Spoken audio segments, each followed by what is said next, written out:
La semana pasada, hablando sobre la paternidad, vimos cómo los padres debemos tener siempre presente la autoridad. Vimos algunas directrices, por lo menos 4, sobre el mantener la autoridad. Hoy vamos a hablar sobre el trabajo como padres, donde debe haber humildad y capacidad, o vamos a decir como un discernir para poder gobernar bien, ¿no? Y en Mateo 11, 28 y 29, la Nueva Biblia de las Américas dice: vengan a mí todos los que están cansados y cargados, y yo los haré descansar. Tomen mi yugo sobre ustedes y aprendan de mí, que soy manso y humilde de corazón, y hallarán descanso para sus almas. Una de las cosas que todo emprendedor como padre necesita tiene que ver con la fortaleza de parte de Dios. ¿Por qué? Porque lo que asumimos nosotros como autoridad, como padres, tiene que ver con la importancia de poder dirigir y conducir nuestra familia a lo mejor, que vendría siendo al conocimiento de Dios. Ahora, si nosotros no tenemos el carácter porque llegamos sin él, no tenemos la capacidad para ser padres porque llegamos sin la capacidad también. Muchas de las cosas Dios las va formando en el caminar como padres, ¿no? Y la paternidad es uno de esos caminos en los cuales el hombre puede crecer y madurar en base a todo lo que Dios permite en nuestras vidas. Ahora, en medio de eso, a veces la paternidad como padres se convierte como en una carga lo que estamos llevando en la familia. Se convierte como en algo pesado o tedioso cuando de pronto no sabemos cómo reaccionar, qué decisiones tomar, qué hacer con los problemas que tenemos.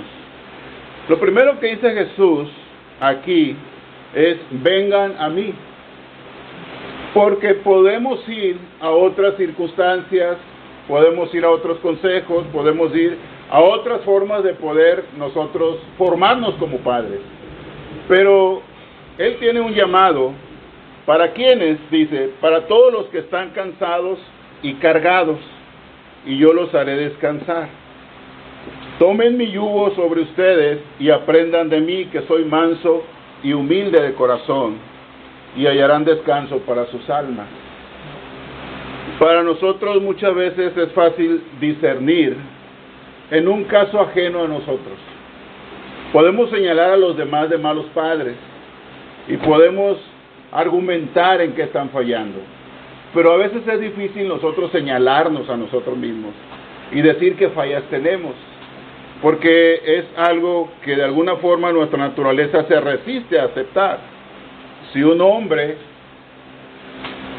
acomete el poder ser maestro de escuela sin saber leer ni escribir, hay un problema. O si alguien quiere ser médico y desconoce los principios para combatir las enfermedades y los remedios, hay un problema. Cualquiera que quiera ser un piloto sin tener la más mínima idea de cómo desempeñar ese trabajo, hay un problema. Cualquiera que quiera ser padre sin saber cómo serlo, hay un problema. Y todos hemos llegado de esa manera y no lo discernimos. La mayoría de nosotros pensamos que llamamos bien las cosas, que estamos logrando las cosas, que estamos pasando poco a poco y superando, pero más allá de nuestro esfuerzo, esto se trata de Dios. Y Él dice: vengan a mí. La paternidad requiere de una absoluta obediencia y responsabilidad, la cual exige el Señor. No es algo negociable ante Dios. Si yo quiero ceder la paternidad al abuelo, a la mamá, a una tía, a una abuela, a algún pariente, al pastor, a algún líder, no puedo yo deshacerme de eso.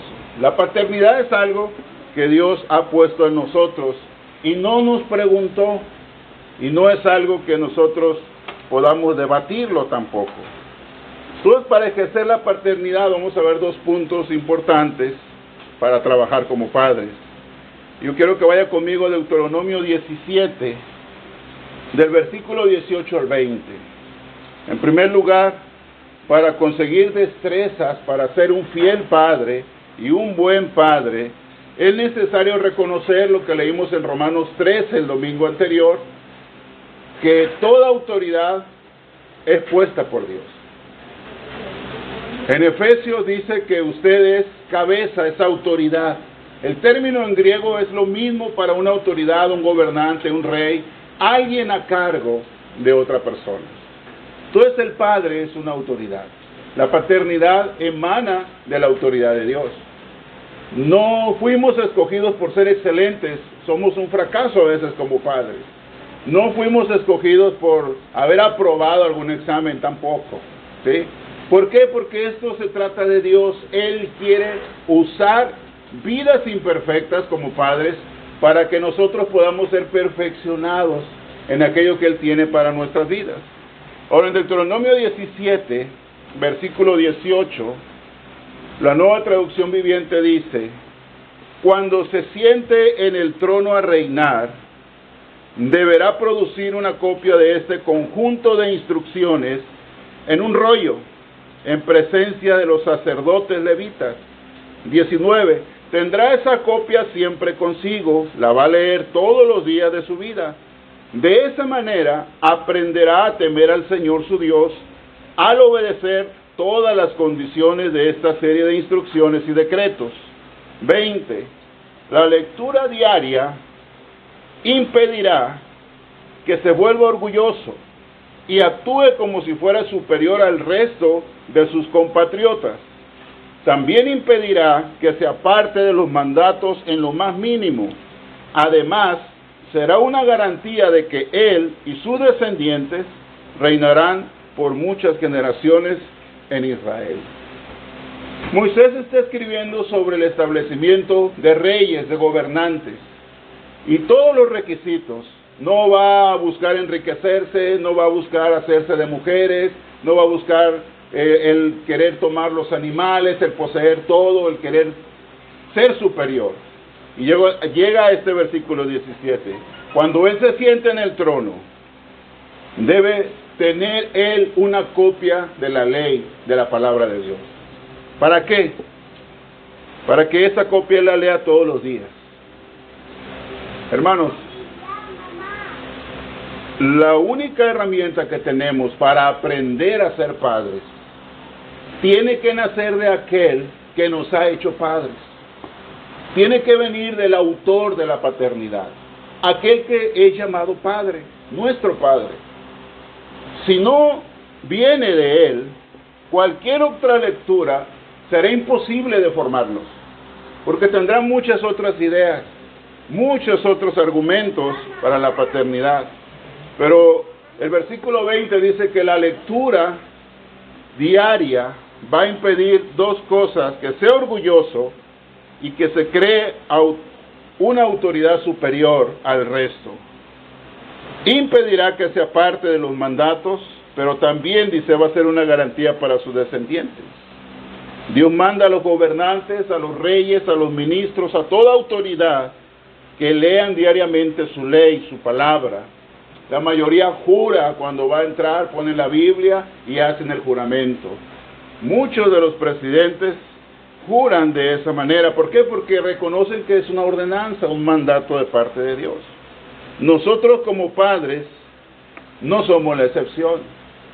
Nos preguntan cuando estamos ahí si vamos a ser fiel en las cosas adversas como en las cosas que no son adversas. Si vamos a permanecer siempre en compañía de nuestro cónyuge, aun cuando hay adversidad y enfermedad. ¿Por qué? Porque la paternidad abre un camino a muchas cosas que ponen en conflicto el matrimonio. Muchas cosas donde hay preferencias, muchas cosas donde alguien se inclina más hacia un hijo, hacia una hija, muchas cosas donde alguien impide que uno pueda disciplinar y el otro defiende a quien se va a disciplinar. Y eso abre y crea problemas. Por eso, ¿cómo pensamos nosotros ser buenos padres sin la autoridad de Dios? Es decir, sin el conocimiento de la palabra de Dios. Y es una encomienda muy complicada y muy difícil, ustedes lo saben. Y las situaciones que podemos enfrentar y la responsabilidad que tenemos es grande porque son otras vidas en tus manos. Es una hija en tus manos, es un hijo en tus manos. Son 3, 4, 5 hijos en tus manos, o más.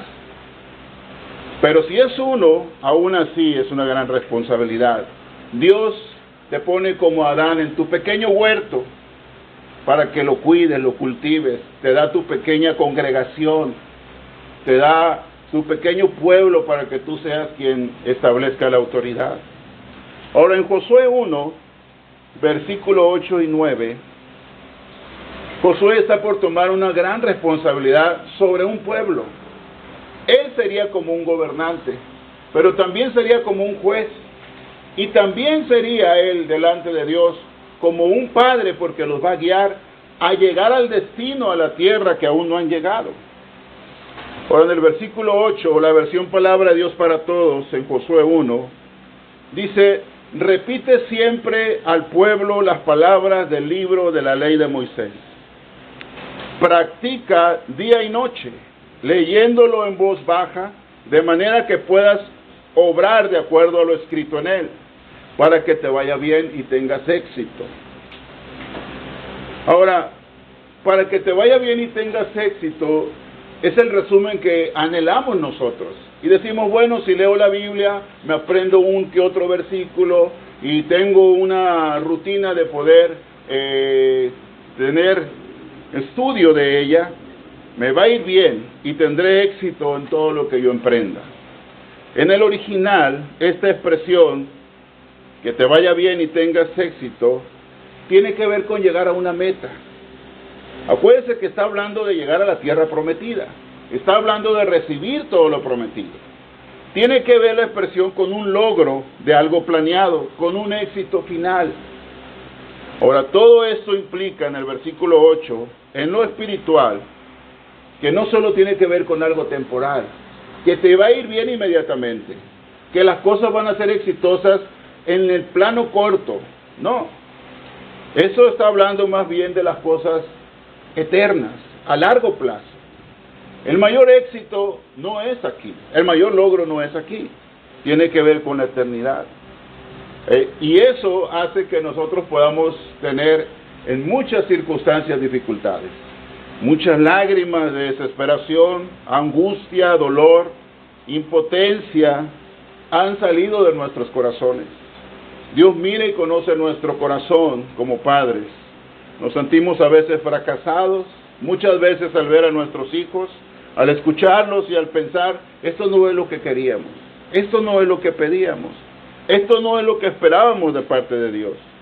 Y entendemos que el camino paternal no es fácil, no es algo que podamos decir que lo vamos a lograr inmediatamente.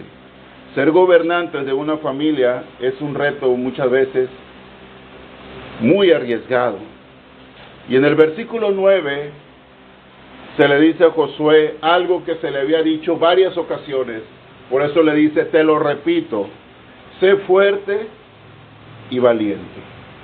No tengas miedo, no te desanimes, porque el Señor tu Dios estará contigo donde quiera que vayas. Ahora, Dios sabe que tenemos miedos. Dios sabe que nos desanimamos y que desmayamos y nos desalentamos por muchas cosas. Ante todo eso, Él sabe cada valle. Por eso dice, no temas, no te desalientes, no desfallezcas, dice la otra versión. Sé valiente. Y es claro que Dios sabe todo lo que requiere e implica la paternidad. Y del mismo modo, todos nosotros debemos ser capaces de poder enseñar a nuestros hijos diligentemente esto. Ahora, ahí mismo en Deuteronomio, capítulo 6, versículo del 5 al 9, la instrucción para nosotros como padres, la versión internacional dice, ama al Señor tu Dios con todo tu corazón, con toda tu alma, con todas tus fuerzas. Ama al Señor tu Dios con todo tu corazón, con toda tu alma y con todas tus fuerzas. Grábate en el corazón estas palabras que hoy te mando. ¿Cuál? El versículo anterior. Ama al Señor tu Dios con todo tu corazón, con toda tu alma, con todas tus fuerzas. Grábatelas, esas palabras. Luego, incúlcaselas, versículo 7, continuamente, diligentemente, dice la otra versión, a tus hijos. Háblales de ellas cuando estés en tu casa, cuando estés en el camino al salir, cuando se van a dormir y cuando se van a despertar. Versículo 8, átalas a tus manos como un signo, llévalas en tu frente como una marca, y escríbelas en los postes de tu casa y en los portones de tus ciudades. Todo gobierno de los hombres no es más que algo que es subordinado al gobierno de Dios, para poder fomentar la obediencia a la ley, pero sobre todo para poder formar el carácter en nuestros hijos. Y esto nos habla entonces de que nuestras vidas como padres están siendo limitadas en ese aspecto. En segundo lugar, y es el último punto que vamos a ver, vamos a leer 1 de Pedro 2:17. Primero dijimos que para ejercer la paternidad de manera correcta, debemos reconocer que no tenemos las destrezas ni las capacidades para poderlo hacer de manera exitosa. Eso hace que sea una carga, algo pesado, algo complicado. Jesús dice, el que tiene cargas, el que tiene esas dificultades, venga a mí. Yo le voy a dar descanso. Dos cosas aprenda de mí, lo que leímos en Mateo. Sean mansos y sean humildes de corazón. Ahora, en 1 de Pedro, capítulo 2, versículo 17, la versión Palabra de Dios para Todos dice, respeten a todos y amen a los hermanos de la familia de Dios. Teman a Dios y den honor al emperador, al rey, dice otra versión, al gobernante. Para poder ejercer nuestra paternidad, lo segundo que debemos aprender o reconocer es que tenemos distintas personalidades en la familia y tratar con cada una de ellas tal como son y de la manera en que deben ser tratadas es distinto. No debemos nosotros comportarnos de la misma manera cuando hay hijos que son distintos y sus necesidades también son distintas. Lo primero que Pedro habla acerca de la relación en el contexto de lo que está escribiendo a la iglesia es el respetar a todos. Un respeto que tiene que ver con amor, con temor a Dios, pero sobre todo con honor. Lo abre de una manera general, lo cierra a la familia y lo saca hacia los gobernantes y los reyes. El respeto es una de las características de los hijos de Dios y es lo que puede moldear a través del Espíritu y por medio de la palabra de Dios, usando nuestras vidas como padres, el poder forjar nuestro carácter. Algunos de nuestros hijos son más inteligentes que otros. Algunos son más torpes, más lentos. Unos tienen una disposición más tierna a las cosas y otros más endurecidas. Algunos estarán más forjados en el amor y la bondad y otros tendrán necesidad de agudeza y severidad en la vida. En todos ellos, las capacidades que Dios nos da para tratar son en base a su sabiduría. Ahora leamos Colosenses 3, versículo 13 al 15, porque nos da algunos principios también al tratar con cada uno de los hijos. Y lo primero es que dice que nos soportemos unos a otros, que nos perdonemos unos a otros. Si hay queja entre nosotros, como Cristo nos perdonó, así también debemos de perdonarnos. Versículo 14. Sobre todas estas cosas debemos vestirnos de amor, que es el vínculo de la unidad. Que la paz de Cristo reine en nuestros corazones, a la cual en verdad hemos sido llamados en un solo cuerpo, y seamos agradecidos. Entonces, el soportar es una cualidad de carácter. el perdonarnos, el poder vestirnos de amor y mantener la unidad. A lo mejor lo puedes hacer muy bien con un hijo, con una hija, pero con otro no, batallas más. Con otro tendrás más dificultad para lograr esa unidad, lograr ese vínculo de amor, lograr el poder tener una manera de poder sobrellevar las cosas y poder soportar. Pero sobre todo, la prudencia debe hacer que estos principios bíblicos sean el fundamento de nuestra relación y el tratamiento con sus temperamentos, pero sobre todo la sabiduría de Dios para guiar sus vidas. Se ha establecido que somos distintos y el hombre piensa que son 4 temperamentos, por ahí dice que son 6 temperamentos, y cada temperamento es distinto en su personalidad, pero el carácter que se va a ser formado tiene que ser conforme a los principios de Dios, a pesar del temperamento. Son distintos en sus capacidades. Por ahí se dice que hay 8 capacidades o 8 inteligencias. Por ahí dicen que hay 10 también. Algunos saben pintar, otros no. Otros son buenos para el deporte, otros no. Otros son buenos para las matemáticas, otros no. Otros son buenos para leer, para redactar, para explicar, para hablar, otros no. Otros son buenos para la naturaleza, para el cuidado, otros no. Otros son buenos para poder danzar o la música y otros no. Entonces, solo clasificar a un hijo que es excelente y es mejor porque puede acreditar lo que es una fase matemática o de español que se puede evaluar en las escuelas, pues sería muy desventajoso para el que es excelente en la pintura o excelente en el deporte, aunque no tenga mucha capacidad en lo otro. Pero aún aparte de la escuela, nosotros como padres no discernimos esa capacidad. Tenemos quejas de los hijos de los maestros porque no logran alcanzar el nivel que deben alcanzar. No les entra lo que debe entrar para poder hacer las sumas y para poder leer o escribir. Pero debemos entender como padres que puede haber otra capacidad y no solamente esa. Entonces, a veces hay mucho daño en esa listita de los 5 más buenos y las orejas de burro que nos ponían. ¿Por qué? Porque todo esto se desconocía. Como padres nosotros nos llevamos eso a casa y el comportamiento de nuestros hijos difiere debido a la naturaleza de su temperamento, pero también a sus conocimientos. Y a veces el hijo es relegado al compararlo con el otro hijo que sí salió bueno para las matemáticas, pero salió muy torpe para otras cosas. Pero muchas veces nosotros hacemos esa diferencia. Y a pesar de esto, los hijos deben orientarse y ser entregados a Dios para su servicio. Éxodo 4, versículo del 10 al 15, nos habla la historia de Moisés cuando Dios le habla a Moisés. Y lo envía a que saque a su pueblo y lo envía a Egipto con el rey.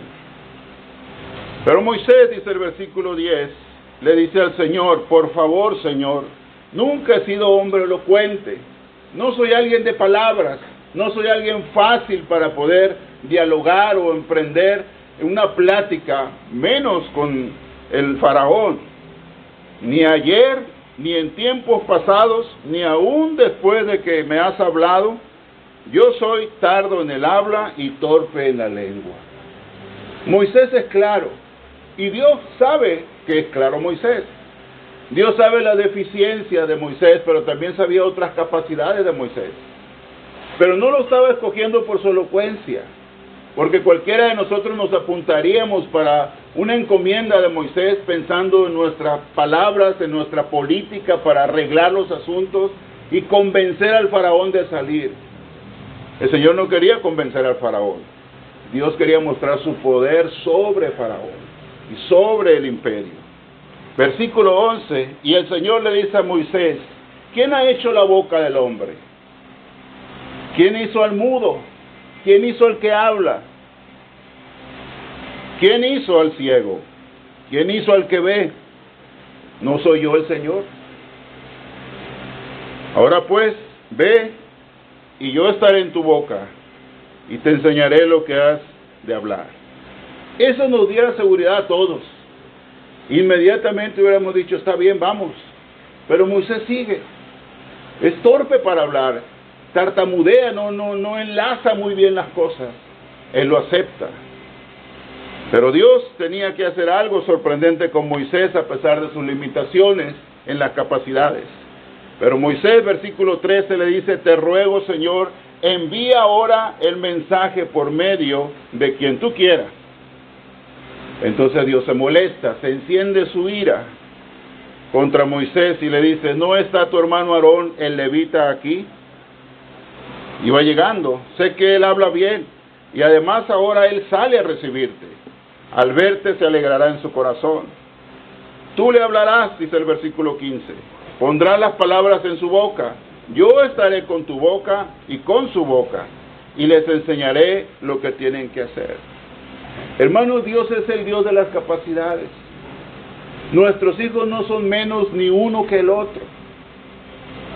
No lo son.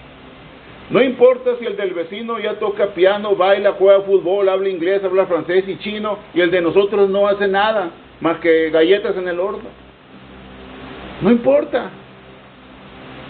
Tú no tienes que forzar a tu hijo a que sea una copia del otro. No sabes sus capacidades. Tienes que orar para saber qué capacidades Dios tiene para él. Moisés reconoce su incapacidad en muchas cosas, pero Dios tiene que mostrar juntamente con Aarón que Dios es el Dios de las capacidades. Amén. Proverbios 3, versículo 12. Debemos diferenciar entre las faltas, los errores que se cometen, las reprensiones y castigos que deben encajar de un modo adecuado dependiendo lo que se ha cometido en la vida de nuestros hijos. El Proverbios 3:12, la versión internacional, dice: porque el Señor disciplina a los que ama, como corrige un padre a su hijo amado, a su hijo querido, dice otra versión. 23:13 de Proverbios, la versión Palabra de Dios para Todos, dice: no te niegues a castigar al muchacho, que unos cuantos azotes, no dice cuántos, pero unos cuantos azotes, son pocos, no lo van a matar. Cuando nosotros nos negamos, estamos dos cosas: desobedeciendo a Dios, pero también invalidando su ejemplo. El Señor mismo se pone y dice: yo disciplino a los que amo. En el Nuevo Testamento, en Hebreos 12, versículo 9, versículo 12:5, la Nueva Traducción Viviente pregunta: ¿acaso olvidaron las palabras de aliento con que Dios les habló a ustedes como a hijos? Él dijo: hijo mío, no tomes a la ligera la disciplina del Señor y no te des por vencido cuando te corrige. Pues el Señor disciplina a los que ama, versículo 6 de Hebreos 12, y castiga a todo el que recibe como hijo. Al soportar esta disciplina divina, recuerda que Dios los trata como a sus propios hijos. ¿Acaso alguien oyó hablar de un hijo que nunca fue disciplinado por su padre? Bueno, si Dios no los disciplina a ustedes como lo hacen con todos sus hijos, quiere decir que ustedes no son verdaderamente sus hijos, sino que son ilegítimos.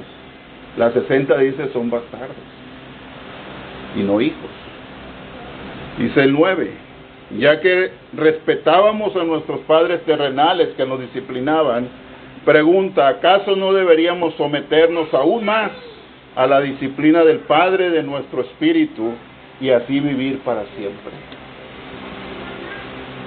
Gran parte de la paternidad se ejerce a través de la disciplina. Es muy costosa, es muy dolorosa y abre, dijimos, el camino a muchas discusiones. ¿Por qué le pegas? ¿Por qué lo castigas? ¿Qué hizo? Y al otro no le haces nada, y a la otra no le dices nada, y empiezan las discusiones. Los más obstinados deberían ser reprendidos con mayor severidad, junto con los que sean culpables en asuntos de mayor peso. Algunas faltas se cometen por mera incapacidad, por inocencia, y esto debe ser un castigo que se puede ejercer. Algunos son vicios habituales, y su naturaleza es desesperadamente más depravada que otros. En esos casos se debe aplicar algo más que una corrección particular. Hay que conducirlos al curso de vida que sea más eficaz para destruir y cambiar esos hábitos. Algunos son rectos en el fondo, sin embargo, en las cosas principales y más trascendentales son culpables, al menos de algunas faltas reales, y de estas algunas son frecuentes. Si no diversificamos con prudencia nuestra reprensión, sean las faltas que sean, estaremos fallando nosotros en nuestra paternidad. Y todo esto debe ser en acorde con la ayuda idónea. Debe ser un trabajo en conjunto como padres. Mujer, voy a disciplinar por esto y por esto y por esto. Es todo. Y se disciplina, se corrige. ¿Sí? Al momento toda disciplina, dice el escritor de Hebreos, pues es una carga, es algo que no se entiende, pero dice que da un fruto después. Y eso es lo más importante. Podemos desesperarnos por la situación de nuestros hijos, por la condición nuestra a veces como padres. Sin embargo, debemos tener fe. Retomar las palabras en Josué 1, 8 y 9. Ser fuertes en ese momento. Ser valientes. Aún a pesar de lo que estamos pasando, no desanimarnos. No tener temor, porque el Señor está con nosotros. Y eso es lo que finalmente nos dará éxito. A lo mejor tus ojos lo ven, a lo mejor no lo ven. Pero debes de irte de este mundo con la certeza que Dios es fiel. Y Él cumplirá cada promesa en su palabra, porque escuchó cada clamor nuestro como padres. Nuestra entrega a Él de nuestros hijos no fue en vano. Y no se lo entregamos a ningún ídolo, ni a ningún Dios sordo e inútil. Se lo dimos al Dios que es todopoderoso.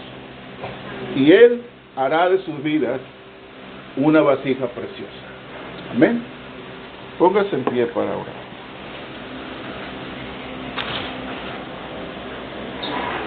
Padre, te adoramos y te damos gracias en esta noche. Gracias por tu palabra y gracias por este tiempo hermoso donde nos has dado lluvia, Señor. Gracias que hemos orado mucho a ti por ella, Señor. Hemos clamado por las bestias que han muerto, por todo lo que se necesita, Señor, para la vida humana también. Y tú eres un Dios bueno.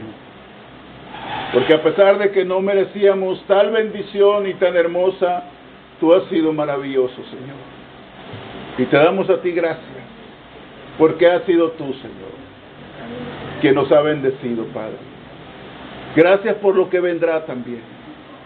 Y gracias te damos por cada padre que está aquí, Señor. Por la obra perfecta de tu gracia sobre nuestras vidas. A pesar de nuestra imperfección, a pesar de nuestras incapacidades, nos presentamos como Moisés delante de ti, que no podemos, que no sabemos, que nunca hemos pasado esas cosas.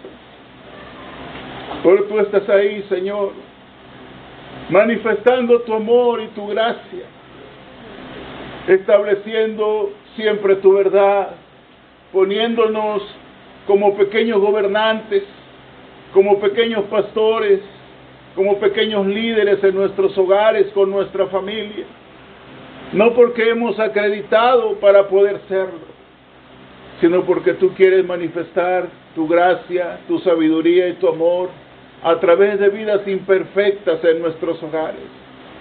Y los hijos deben saber que tienen padres imperfectos, que necesitan orar por ellos, que tienen padres que muchas cosas no las conocen y tienen que poder ser reveladas a través de tu verdad, que tienen padres que muchas cosas las callan, las guardan y tienen que ser ayudados y consolados, que tienen padres que a veces no saben qué hacer y necesitan de ti, Señor. Cada uno de nosotros reconocemos nuestra gran necesidad de ti, Señor, y perdónanos cuando nos hemos adjudicado muchos de los logros, pero también cuando hemos rehusado reconocer nuestras faltas y nuestras fallas. Danos siempre sabiduría para ser los padres que tú deseas que seamos y para poder ejercer la paternidad conforme a tu propósito y a tu verdad. Bendice cada hombre, Señor, y cada mujer, y que en todas las cosas seamos más que vencedores. Te lo pedimos en el nombre de Jesús. Amén. Amén. Dios les bendiga.